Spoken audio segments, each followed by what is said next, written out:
रात का समय था। कुंतल नाम का आदमी लड़खड़ाता हुआ रास्ते पर चल रहा था। रास्ते की दोनों तरफ जंगल होने के कारण चारों ओर एक सन्नाटा छाया हुआ था। बीच बीच में कुछ जानवरों के चिल्लाने की आवाज आ रही। उस आदमी को देखकर ऐसा लग रहा था कि जैसे उसने हफ्तों से कुछ खाया नहीं होगा। उसका शरीर बहुत ही कमजोर और गंदा लग रहा था। वो चलते वक्त ऐसा लग रहा था जैसे वो खुद ना चल रहा हो, बल्कि हवा उसे घसीटकर आगे ले जा रही हो। अचानक वो चलते चलते नीचे गिर गया। गिरने के कारण उसके घुटनों में एक खरोच आ गई। उसने फिर से उठने की कोशिश की, पर कमजोरी के कारण वो उठ न सका। कुंतल जहाँ पड़ा था वहीं पास में एक गुरुजी ध्यान लगाकर बैठे थे। कुंतल की आवाज सुनकर वो गुरुजी जंगल के बाहर आए और उसकी मदद करने लगे। गुरुजी ने कुंतल को उठाकर अपने कमंडलू से उसे पानी पिलाया। पानी पीने के बाद कुंतल थोड़ा होश में आया।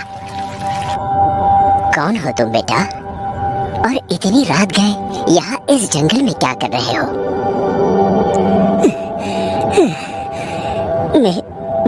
मेरा नाम कुंतल है गुरुजी। मैं इस जंगल में भटक गया हूँ। लेकिन इतनी रात के समय तुम जंगल में किस लिए आए थे? तुम्हें रात को अपने घर से बाहर नहीं निकलना चाहिए और जंगल में तो बिल्कुल भी आना नहीं चाहिए। मैं भी इस जंगल में नहीं आना चाहता था गुरुजी, पर मैंने 2 हफ्तों से कुछ खाया नहीं, इसलिए खाने की तलाश में मैं इस जंगल में आया और भटक गया। और क्यों? क्या तुम्हारे घर वाले तुम्हें खाना नहीं देते? नहीं गुरुजी, मैं इस गांव का नहीं हूँ, पास के गांव से आया हूँ। यहाँ किस काम से आए थे बेटा? कोई काम नहीं गुरुजी, मैं आपको मेरी सारी हकीकत बताता हूँ।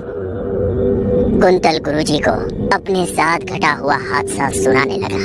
गुरुजी, मैं सीधा साधा आदमी, अपने गांव में एक शिक्षक था, और गांव वालों ने मुझ पर चोरी का झूठा आरोप लगाकर मुझे बहुत मारा और मार कर मुझे गांव से बाहर निकाल दिया।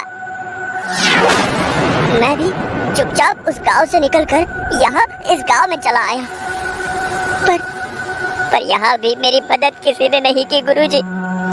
इसीलिए मैंने जंगल में रहने और खाने की तलाश शुरू कर दी। कुंतल की बात सुनकर गुरुजी को बहुत दुख हुआ और उन्होंने उसकी मदद करने की ठान ली। क्या तुम मेरे साथ मेरे आश्रम चलोगे? देखो बेटा, वहाँ तुम कुछ दिन तक रह सकते हो। आपका बहुत बहुत धन्यवाद गुरुजी। मैं आपके लिए उपकार जिंदगी भर नहीं भूलूंगा, सच में। कुंतल के हाथ करते ही गुरुजी उसे अपने साथ अपने आश्रम लेकर आए। फल खाने के बाद कुंतल को जरा अच्छा महसूस होने लगा।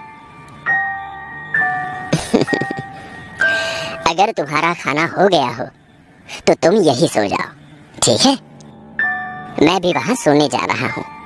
अब रात बहुत हो गई है, मुझे सुबह जल्दी भी उठना है। तुम सो जाओ। इतना कहकर गुरुजी अपनी जगह सोने के लिए चले गए। कुंतल भी वही सो गया। अगले दिन गुरुजी सूरज उगने से पहले ही जाग गए थे। कुंतल अब भी सो रहा था। गुरुजी सुबह उठकर ध्यान करने बैठ गए। सोहम विके वायुस्त्र मदेषु पोषणम्, सोहम विके वायुस्त्र मदेषु पोषणम्,